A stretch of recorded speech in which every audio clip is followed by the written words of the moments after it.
just a quick look at the outside of Mikhailovska Cathedral here. It is right on the Mikhailovska Street, which I ate here last night, and all down the street is a bunch of little restaurants, bars, and kind of a touristy area. And there's something I want to show you at the end of the street here. It's one of the most Soviet things I've ever seen. Okay, here we go.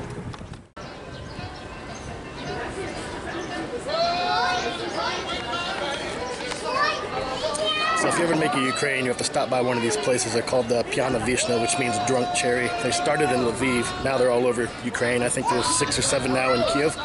So you end up getting these little drinks here. It's a cherry liquor. They put cherries in the bottom. Just be careful. They're pretty strong. But definitely, if you find yourself in Ukraine, you have to stop and get one somewhere.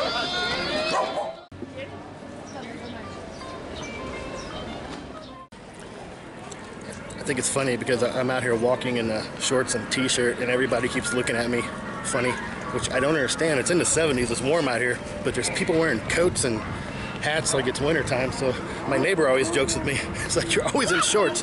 It's nice out. So some of you may wonder, how easy it is to travel around Ukraine and things like this. For some of you that watch other bloggers like Bald and Bankrupt, Benjamin speaks pretty good Russian, so he goes on all these crazy adventures in these far-off places.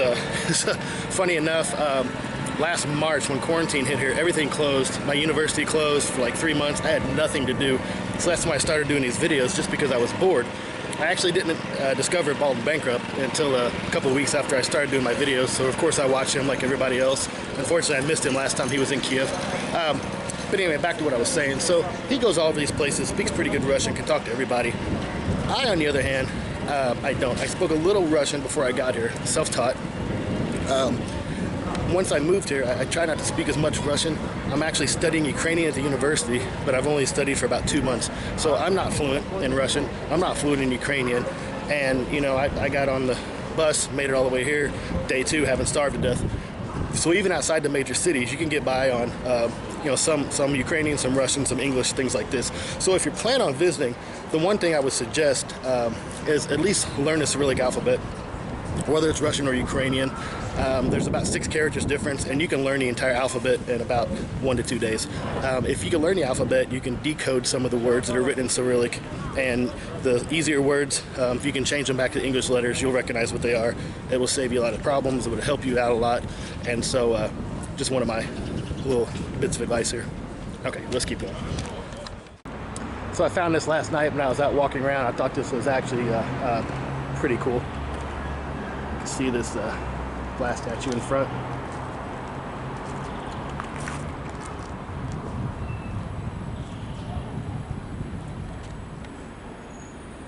See traditional Ukrainian pattern carved into the metal behind it. You see on the Vyshyvankas that they wear. So what this is a memorial to the fallen soldiers or people of the area that have died. Here's the inscription here.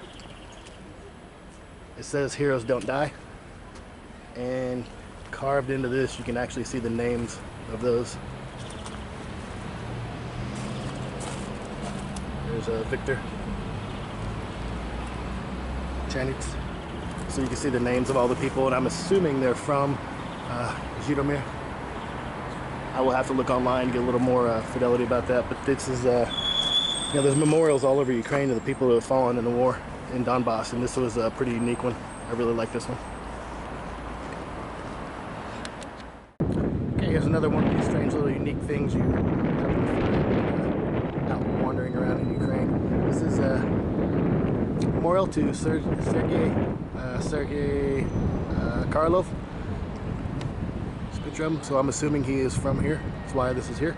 So online it says, so he was a lead Soviet rocket engineer and spacecraft designer during this space race between the US and the Soviet Union in the 1950s and 1960s. He's regarded by many as the father of practical astronauts. He was involved in the development of the R-7 rocket, Sputnik 1, a few other things, and the first human being, Yuri Gagarin, into space. So pretty cool. If this guy is the father of astronauts, he is from this town I happen to visit. Okay, and this is what I wanted to show you at the end of Mikhailovska Street. I said it's the most Soviet thing ever. So this is movie theater Zhytomyr. And the reason I think it's the most Soviet thing ever, doing a lot of remodeling here, is look at the mosaics on here. It's pretty cool, these original mosaics.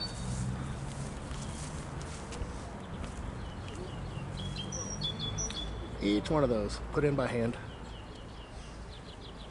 And as you can see, they're on the front of the building and up top.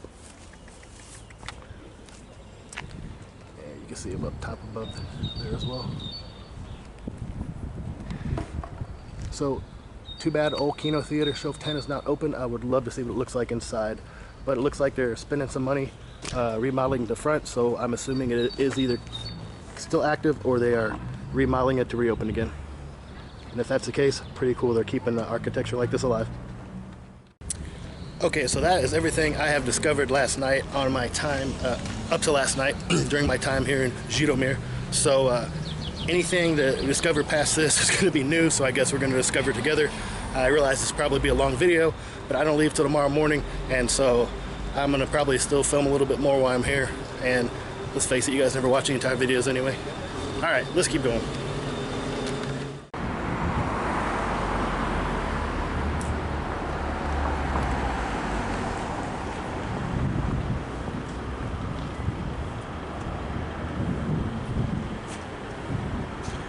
Dom Ukrainskої культури. Is this a home of the Ukrainian culture? I'm not sure. It's my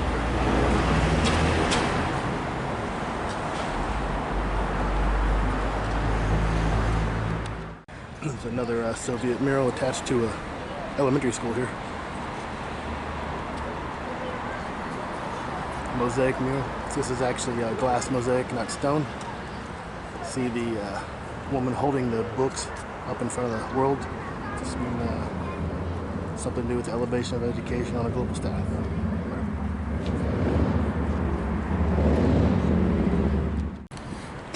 So this is funny, as I was walking down the street, two guys were across the street and they started like yelling at me in English, like, hey, speak English. And they come running up to me. They asked if I was a soldier. I was confused. So they asked me where I was from. I said American.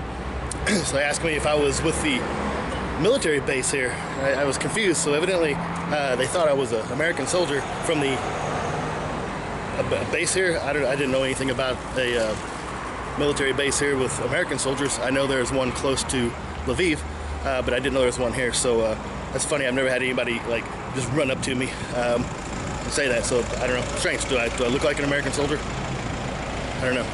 Anyway, thought I'd share. Something else I've noticed here is all the bars and pubs seem to be closed for some reason. So I'm not sure if this was, I don't think it's because of quarantine, because restaurants are open. So I don't know if it's because some actually closed during quarantine and just never reopened, you know, basically shuttered their doors. Last night I wandered around for quite a while. Had Google on my phone, you know, looked at bars next to me or near me, and it said they were open, and I kept going from bar to bar just to find a beer, and none of them were open. So this is my quest for tonight, is to find a bar or a lounge that's open so I can have a beer other than just at a normal restaurant. Whenever I walk past one of these government buildings with the blue markers, I always kind of like to come up and see what they are. So remember earlier in my video I said if you find yourself in Ukraine or one of the Slavic countries, you should at least try to learn the Cyrillic alphabet. So it just makes it easier when you see things like this to understand what they are. So when you see a marker like this on a government building, and if you're having trouble kind of trying to decipher what it says, one of the easiest ways to figure out what these signs say is usually just to walk to the other side of the door, and they are also in English. So kudos to Ukraine for putting this on government buildings. Okay, wrapping up my trip here in Zhytomyr. I have made it to the bus station. Now I've got a little less than an hour, so I have to go find my bus, which usually aren't marked that well, which is why I almost missed my ride here. So not a bad trip overall, pretty decent considering yesterday morning I talked to a girl outside a coffee shop and asked if there was anything to see here, and she said no, it's a really boring city. So at least I did make a video, saw some things. So now we'll head back to Kiev, about an hour and a half here by shuttle. It's a 2.5 hour ride back by bus, so wish me luck on this part. So I thought I missed my bus, so I walked around the front of the, sorry, I had a ticket. Nobody in the nobody in the bus station knew any information about the bus. Even though I had a ticket, they couldn't find it in the system. So about 10 minutes after the bus was supposed to leave, I assumed I missed it. I walked around the front of the building. I found a little shuttle coming back to Kiev. Cost me 120 hryvnia, which is about a little over $5. So I jumped on the little bus. I put my stuff on the bus, and about that time I saw my bus pull in. It was a huge, nice double-decker tour bus. The only problem was there were a lot of people waiting, a lot of soldiers, funny enough. So it was really packed, and it was about 2.5 hours to get to Kiev. The little one I jumped on wasn't as comfortable, but I had my own row, and it only took an hour and a half to get back. So it dropped me off on the edge of the city, though, but I'm right next to a metro. So I put Carl in his carrier, head back towards the metro near my apartment, and called this an end to the trip. So that does it for my trip to Zhytomyr. Thanks for watching, and I'll see you all soon. So I thought I missed my bus, so I walked around the front of the, I had a ticket. Nobody in the nobody in the bus station knew any information about the bus. Even though I had a ticket, they couldn't find it in the system. So about 10 minutes after the bus was supposed to leave, I assumed I missed it. I walked around the front of the building. I found a little shuttle coming back to Kiev. Cost me 120 hryvnia, which is about a little over $5. So I jumped on the little bus. I put my stuff on the bus, and about that time I saw my bus pull in. It was a huge, nice double-decker tour bus. The only problem was there were a lot of people waiting, a lot of soldiers, funny enough. So it was really packed, and it was about 2.5 hours to get to Kiev. The little one I jumped on wasn't as comfortable, but I had my own row, and it only took an hour and a half to get back. So it dropped me off on the edge of the city, though, but I'm right next to a metro. So I put Carl in his carrier, head back towards the metro near my apartment, and called this an end to the trip. So that does it for my trip to Zhytomyr. Thanks for watching, and I'll see you all soon.